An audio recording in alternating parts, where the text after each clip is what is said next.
5 Live. The voice of the UK. 5 Live Drive. Anna Foster and Tony Livesey. Listen live, pause, rewind and discover with the BBC Sounds app. Got a tiny bit of breaking news to bring you as we start the programme. The Duchess of Sussex has won her High Court privacy claim against the Mail on Sunday. This, you might remember, was a claim that she brought over the fact that the newspaper had published one of her letters that she wrote to her estranged father, Thomas Markle. It was described as a personal and private handwritten letter.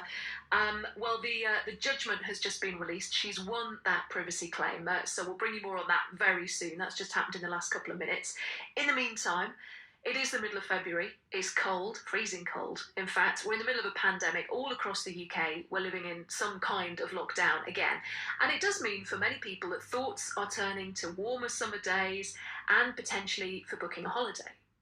Yes, but the burning question is, should we? Listening to the government recently, it's a hard one to call. For example, on the 31st of January, the Health Secretary, Matt Hancock, said he'd already booked a holiday in Cornwall. Well, in 6 months, we'll be in the middle of I hope, a happy and free Great British summer. So I guess the answer's yes, then. Well, yesterday, the Transport Secretary, Grant Shapps, said this. I should say, people shouldn't be booking holidays right now, not domestically or internationally. So, no? Well, Boris Johnson was less certain. I'm afraid it is just too early for people to be certain about what we'll be able to do this summer.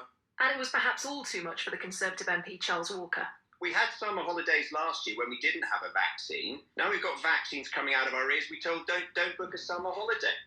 Well, then to today, and Matt Hancock again, who seemed to have slightly changed his tune.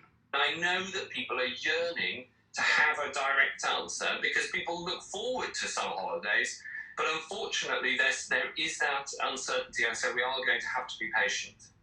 Also, Keir Starmer, the Labour leader's called on ministers to end the mixed messaging. He says he has booked a break in Devon in August, but understands that it would be subject to restrictions. He said the government policy is all over the place. Don't say one day through the Prime Minister, it'll all be fine, and through the Transport Secretary saying don't book a holiday. People understand this is difficult. They actually understand it's difficult for the government, and they know the government can't say with certainty what's going to happen in August, but just caution and get rid of the mixed messages.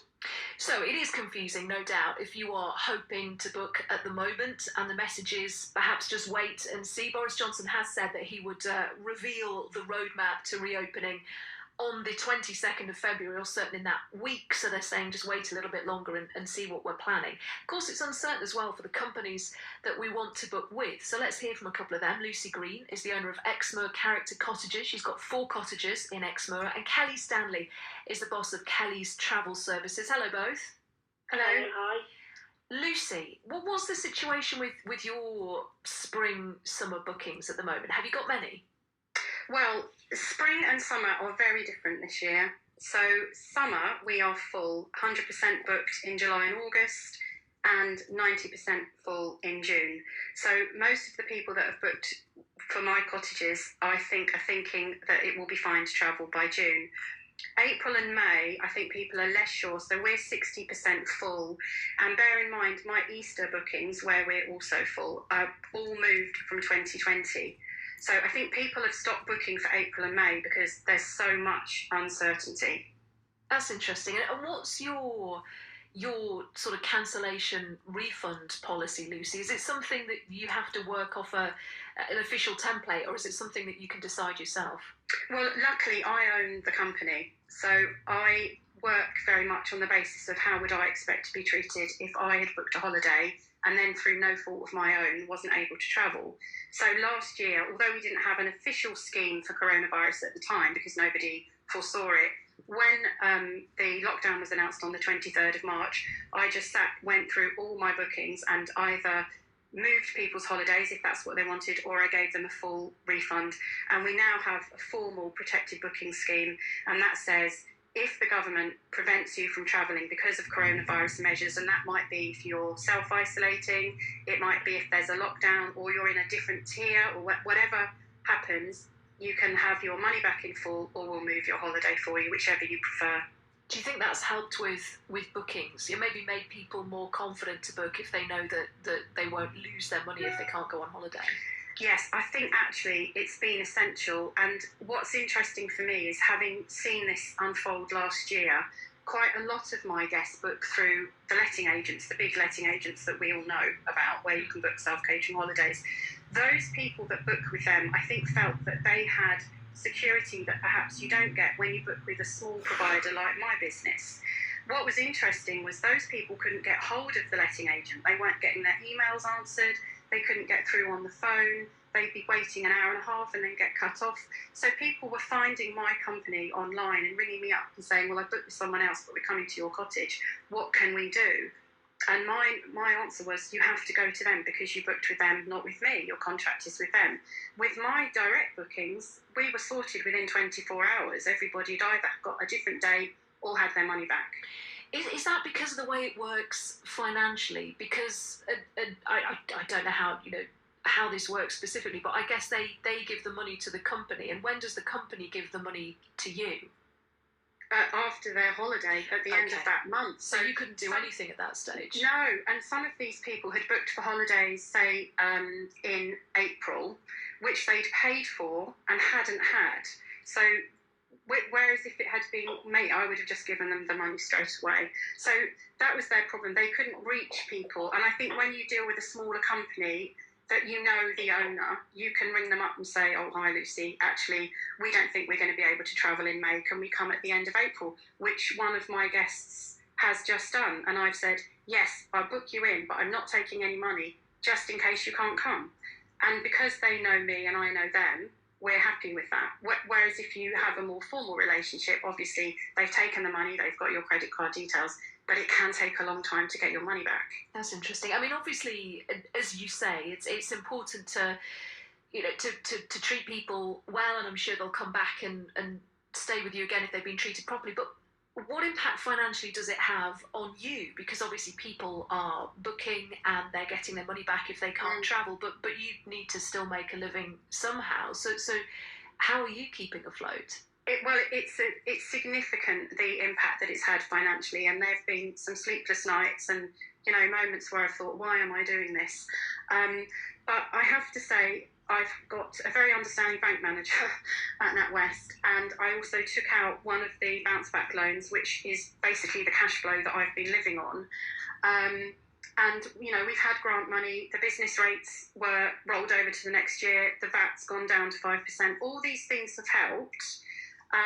But ultimately it is very tight. There's no question. We need a good summer, and there are lots of businesses in Exmoor, which is an area that is 2/3 of employment here is directly related to tourism. We need a good summer. We need to be open, and of course we can't open if it's not safe to do so. And that's that. So half of me thinks I want to open, and the other half thinks, but I want everybody to be safe. Yeah. And it's very. I think as it's 17 hours. As a business owner, it's a very difficult conversation you have in your head sometimes about what's the right thing to do. And actually, listening to Keir Starmer, I totally agree with him. What we need is clarity, one way or the other. And we're in a moment where there is no clarity because no one knows what's going to happen. So we all have to learn to live with uncertainty. And human beings don't like that. No, I mean, you're right. It's a real balancing act, and it's a lot to try and negotiate. In terms, Kelly, in terms of people booking holidays abroad, how is that looking? How many people are coming to you and trying to book holidays at the moment? So there are a fair few calling up and booking. They're not committing until the end of the month when we have a little bit more clarity from Boris Johnson. People are booking for the end of the year and 2022. I've had my business for 20 years now, and I'm having to diversify and book staycations, which is something I don't normally do, but I think that is going to be the way forward, certainly for this year.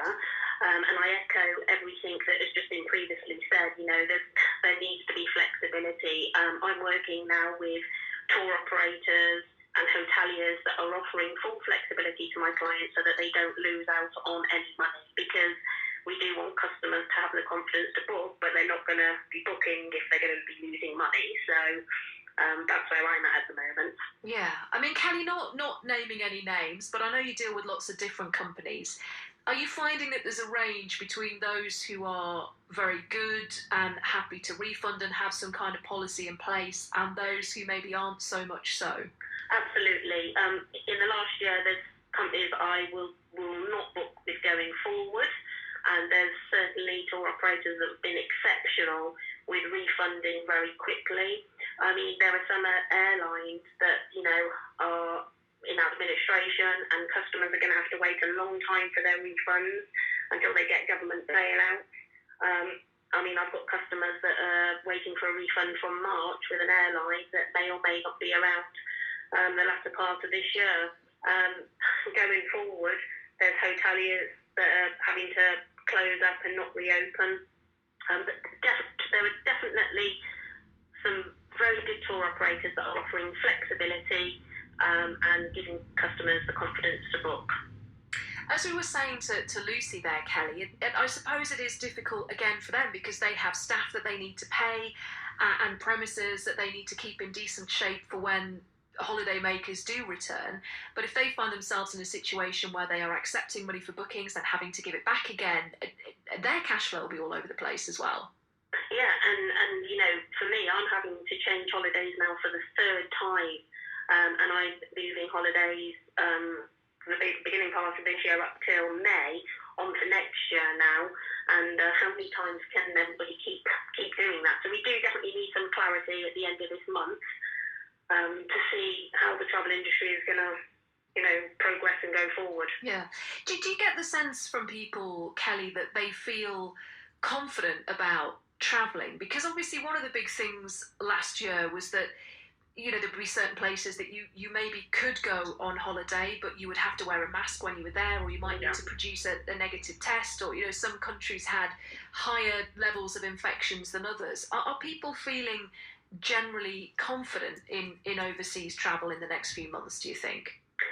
Definitely not in the next few months. I think as an industry, we need reliable, affordable, quick testing. And I think even when restrictions get lifted, I think if you're going to be travelling abroad this year, you will definitely need to have the testing prior to travel and possibly when you get back.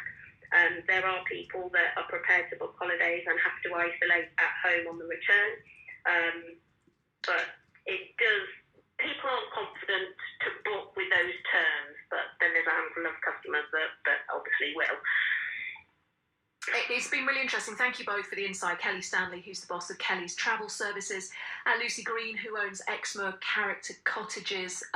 It's worth reflecting the text where many of you are saying, why are you even thinking about going on holiday when we're in the middle of a pandemic? There are more important things to think about. There are also those of you who've got questions often about holidays that have already been rescheduled from last year to this year. In about an hour's time, we're going to talk to Emma Coulthurst. She's from the holiday site Travel Supermarket. So if you've got any particular questions about flexibility or your right to cancel holidays or refunds or anything like that, you can get in touch and let us know, 85058.